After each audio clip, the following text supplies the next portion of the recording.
What's up, little psychos? I'm Investigator Slater, host of the Psychopedia podcast. Psychopedia is a true crime podcast delivering raw, real, and absolutely gripping episodes every single week.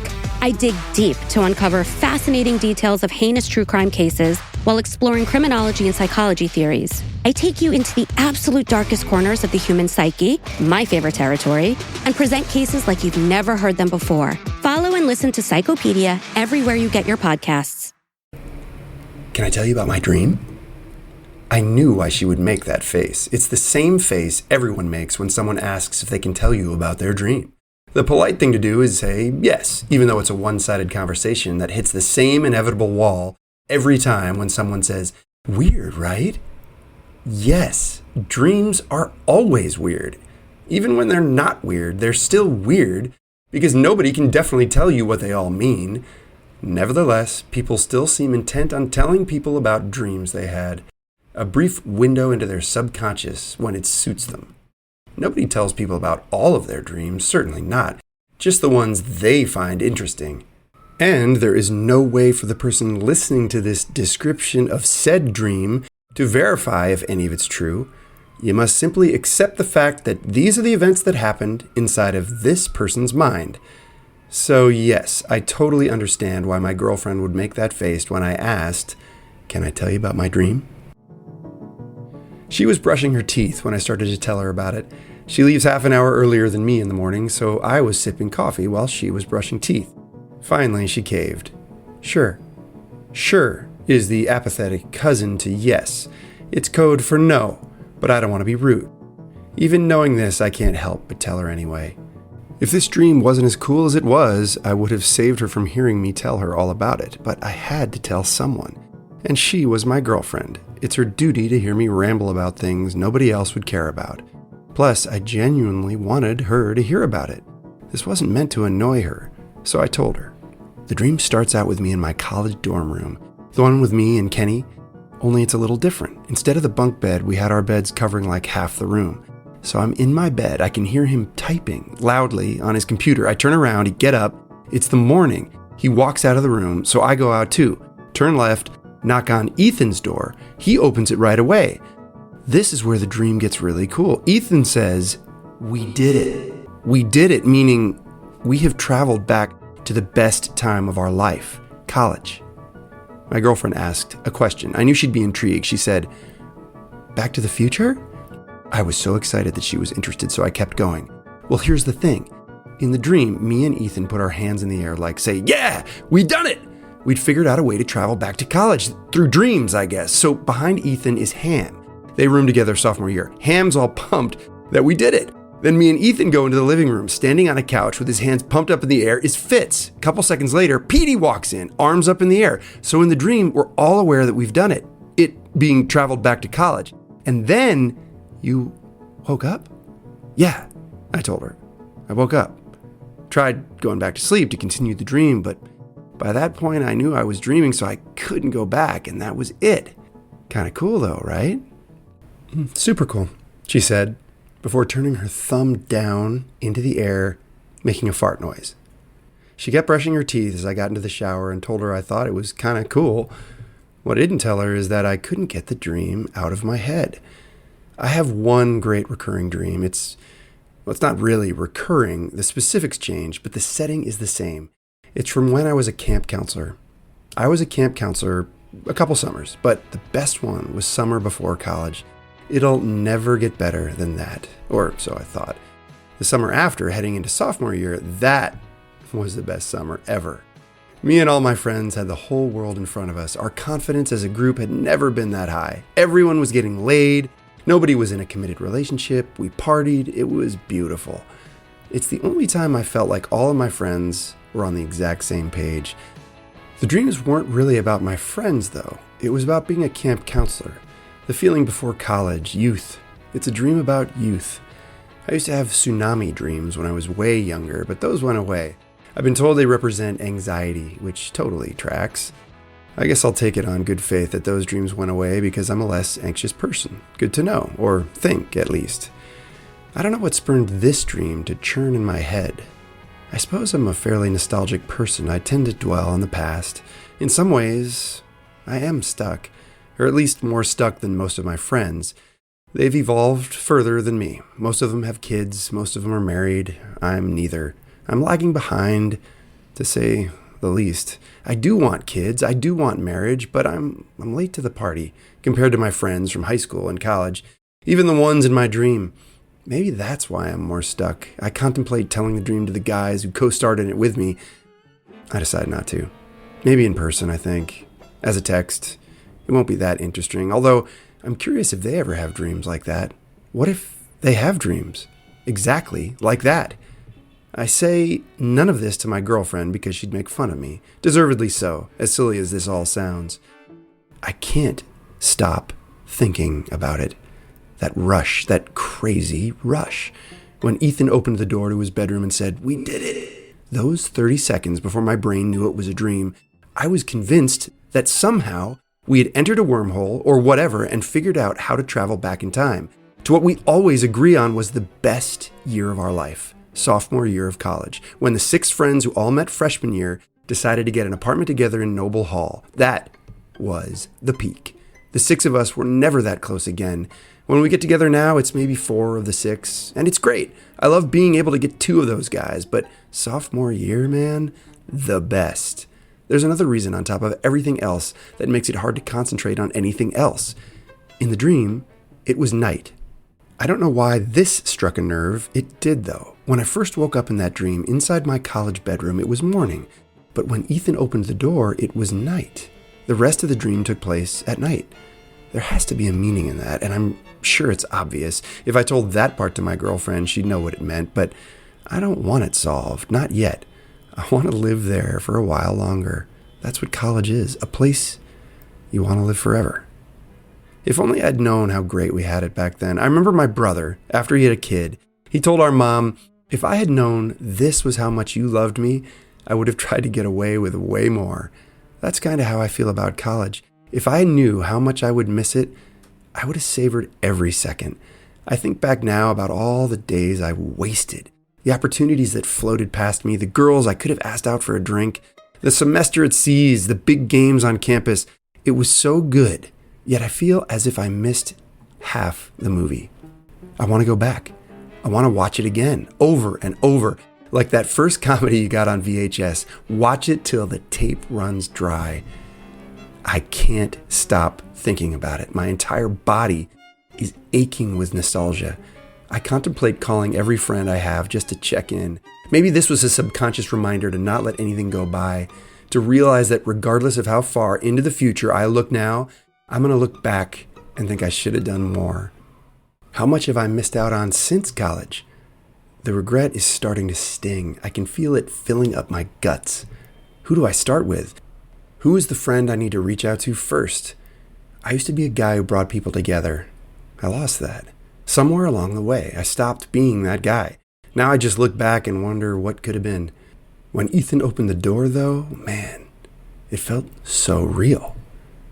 Sex might help me travel back in time. This is what I tell my girlfriend as I get into bed while she's finishing the latest book from Winston Barrow, her favorite author, who writes mysterious and sexy very well.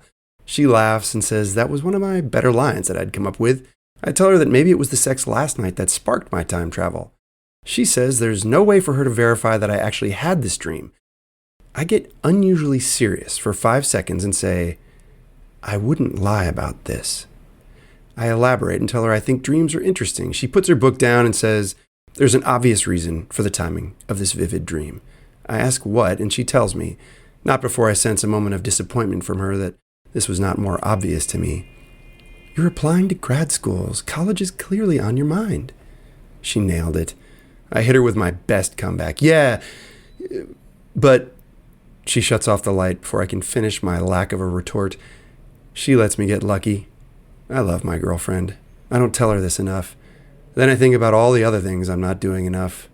And then I fall asleep, hoping for another dream. But there's no way it'll happen again. But it does. Again. I'm back. I'm in my college dorm. All 5 roommates are in there with me.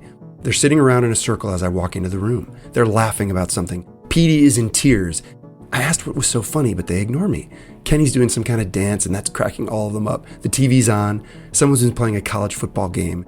That was one of our shared activities. We each had a college football team, playing together in what was known back then as franchise mode.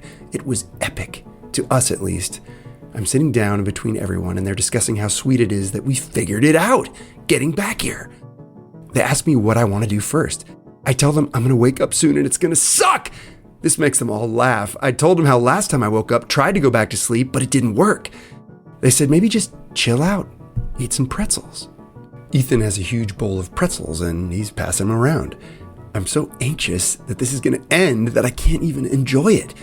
Ham is not there. He was at first, but now he's just gone. Kenny walks out of the room and back into the room we shared. He screams something funny from between the walls and all the guys start laughing. I couldn't hear what he said. I think it was an impression of someone. I can't believe the dream hasn't ended yet. I seem to be the only one aware that they're in a dream. Everyone is so relaxed. I envy them. Maybe I didn't know how much I did back then. I do now. This is perfect. There are no cell phones, no computers. We're just sitting in a circle and laughing. And then I feel it. Right next to me, Caitlin. I'm Josh Scherer. And I'm Nicole Inaidi. And we're the cooks responsible for all the strange dishes on the internet's most watched daily show, Good Mythical Morning with Rhett and Link, and our own YouTube channel, Mythical Kitchen. Between the two of us, we've worked almost every weird job the food industry has to offer, and we've developed some pretty strong opinions. The strongest opinions, Nicole. Opinions so strong they need to be heard on an easily consumable auditory medium. Does pineapple belong on pizza? Are boneless wings just poser nuggets? Is cereal soup? Follow and listen to A Hot Dog is a Sandwich. Free on the Odyssey app and everywhere you get your podcasts. I never saw her come into the room. It was as if she was there the whole time, but now she is here, sitting next to me, smiling and laughing, while Ethan dumps the bowl of pretzels onto his head. The room is now filled with sunlight. The window shades are up. It's daytime. The blonde of Caitlin's hair, the sun hits it perfectly. Her smile, oh my God, that smile. And then I woke up. Shut up! That was my girlfriend's reaction when I told her I had another college dream. Not just another, but one that felt like a direct continuation of the first one. She tells me that she's going out for drinks tonight with her friend, so there will be no pre-sleep sex and I'm on my own. I scorn her for disrupting the greatest indication of time travel in human history. She responds with the thumbs down fart noise. As she gets into the shower, she asks me what happened this time. I tell her everything, beat for beat, until Caitlin. I don't tell her that part. If I had to pick a one that got away, it would be Caitlin. She was my first, not lay. My first lay could not have been less meaningful if I tried. It was a random girl who'd hooked up with a friend of mine the week before. Caitlin, she was the first of real firsts. Girlfriend. Love. We were great friends who became something more in secret, initially. Two of my buddies had a big crush on her. I didn't, initially. Because I was the one who didn't, I think that made her sweet on me. And then, one night, she playfully got into my bed for a sleepover. I thought it was playful, until she made the first move. And then it was on. It was so on that it caused a little rift in my friend group. How had I, the dude who wasn't trying, end up with the apple of both of their eyes? Because me and Caitlin clicked. It was seamless. She was ready. Not that night. We didn't go all the way, not yet. But she was ready to be my girl. She didn't care about the awkwardness of the group, them finding out. She dug me, and she knew it would all sort itself out. You gotta follow your feelings. That's how she felt. I was so dumb, so immature, so young. Did I say dumb? I'll say it again. I was so dumb. We dated for a little while, but I put in zero effort. We stayed friends, kinda, and then she started dating someone else, some religious kid named Terry. By then it was senior year and I tried to pretend I didn't care, but I did. I didn't know how much I cared until after college. You think about the what ifs. She's the number one draft pick for what ifs. If I had the maturity I have now back then, we would be together right now. This is not wishful thinking. This is full clarity. We would have been together through college and every year after. I've never clicked with another girl the way I clicked with Caitlin. We would have gotten married. We would have had kids. We would have been the first friends from within the collective friend group to get married. We would have been the first friends from within the collective friend group to have kids. We would have been the cool couple who had kids in their mid to late 20s, and then we'd be at the bar with our kids before we turned 50. We would have felt young forever together. Instead, I was just dumb. Did I mention how dumb I was?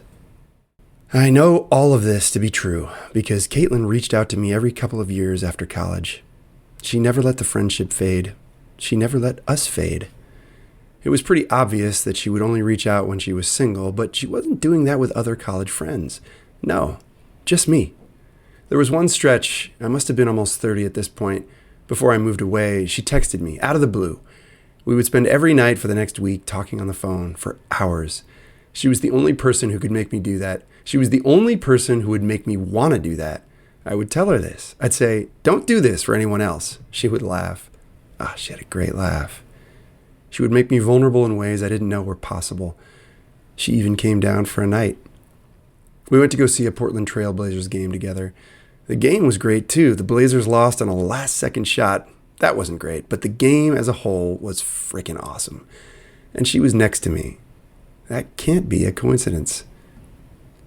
She had some stranger take a Polaroid of us together after the game, and then she mailed me the Polaroid. It's us hugging, lost in each other. I don't even know where it is, the Polaroid. I probably threw it out after I told myself that we weren't going to be together, that whatever this new friendship was is just a waste of time. That's what I told myself. The lies I told myself about Caitlin, man.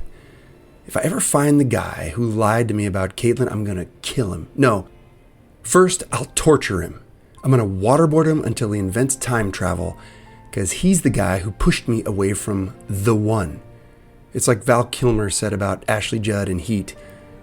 The sun rises and sets with her man.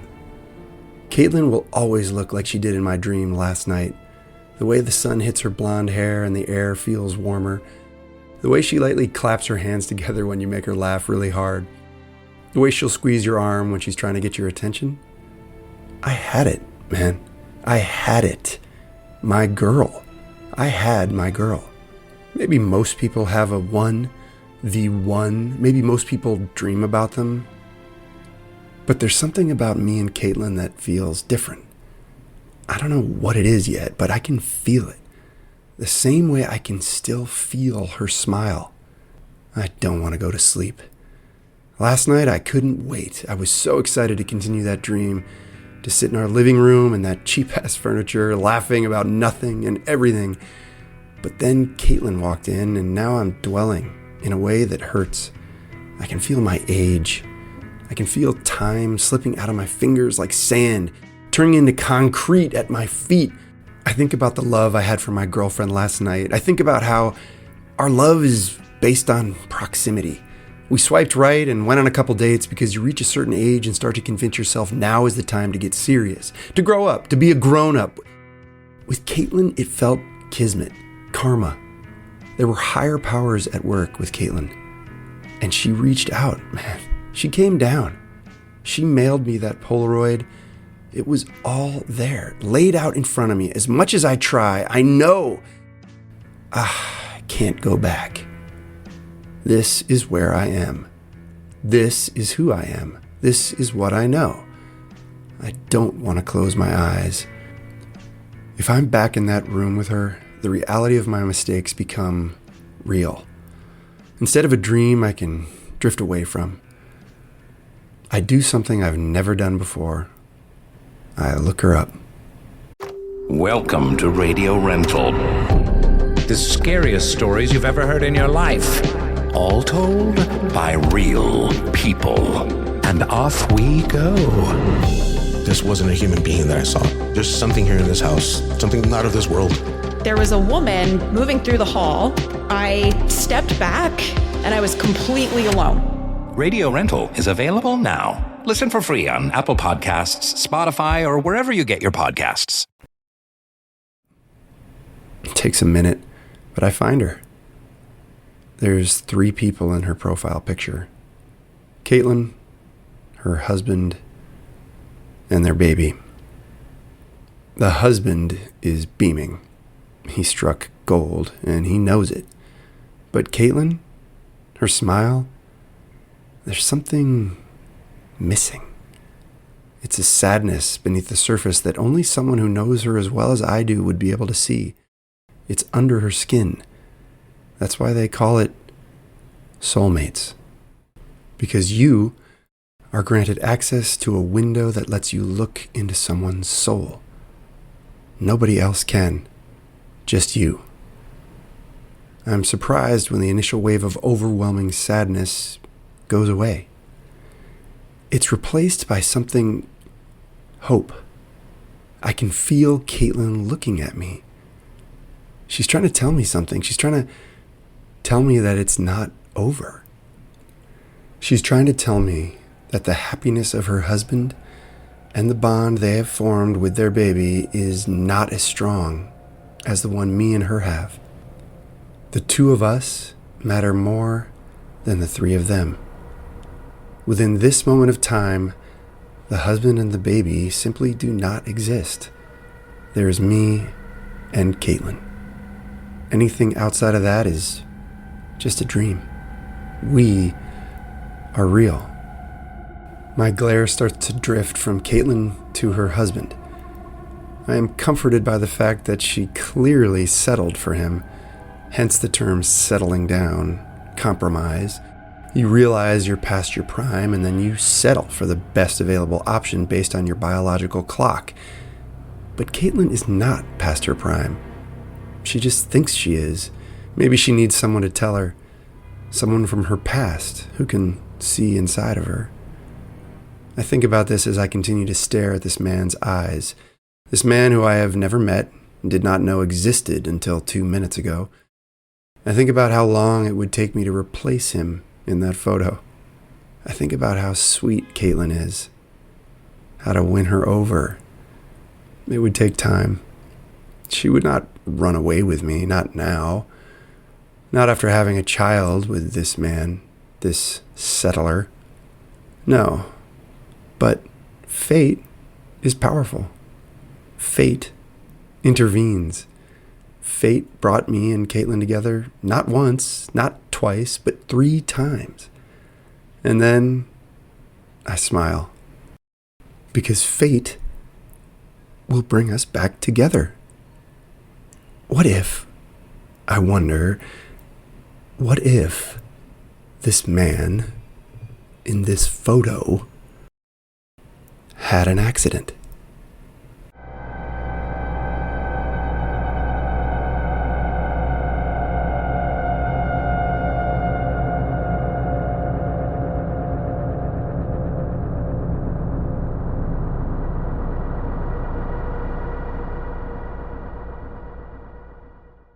If you have a podcast and want to monetize it stress-free, you need the Odyssey Creator Lab. We'll host your podcast for free, and our experienced sales team brings in the advertisers and the revenue. Easy. Apply now at creators.odyssey.com and let us show you the money.